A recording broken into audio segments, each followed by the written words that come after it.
sababu mbavu ni sehemu ya kufunika. Because the ribs are part of the secret place of the body. Ukiacha wazi utapata pneumonia. If you let them to be exposed, you'll get Ukiacha pneumonia. wazi utakufa haraka. If you let them to be exposed, you'll die. Naweza kuacha kichwa wazi. You can let your head be lakini sio mbavu zangu wazi. but not your ribs. Lazima uzifunike. You have to enclose them. Kwa hiyo Mungu akajua, And therefore God knew, kama mwanaume kichwa, if the man is the head, nimemtoa mwanamke kwenye ubavu, and I've made woman from that rib, nilikupa kazi ya kwanza, it was the first work, kutunza, to keep.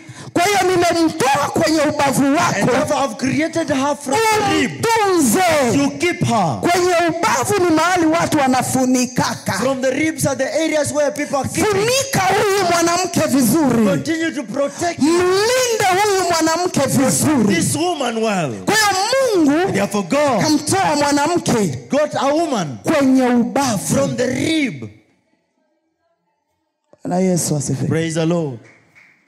Kwa hiyo tunaona Mungu anampenda mwanamke. Therefore we see God loves a woman. Anampunguza mwanaume. He reduces a woman. Kwa sababu wakati wanatoa kwenye nyama ya mwili wako wamekupunguza. Because anything that gets out of your body from your bones, you are being reduced. Kwa hiyo wakatengeneza mwanamke. Therefore they made a woman. Na ndio mwanamke hawezi inuka. And therefore as a woman you should not raise your head kwa mwanaume over man. Kwa sababu wewe because you ulitoka kwa ubavu wake.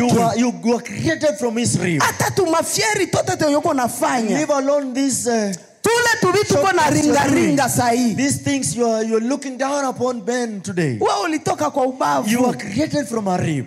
Bwana Yesu asifiwe. Hallelujah. Ulitoka kwa ubavu. You got out of the rib.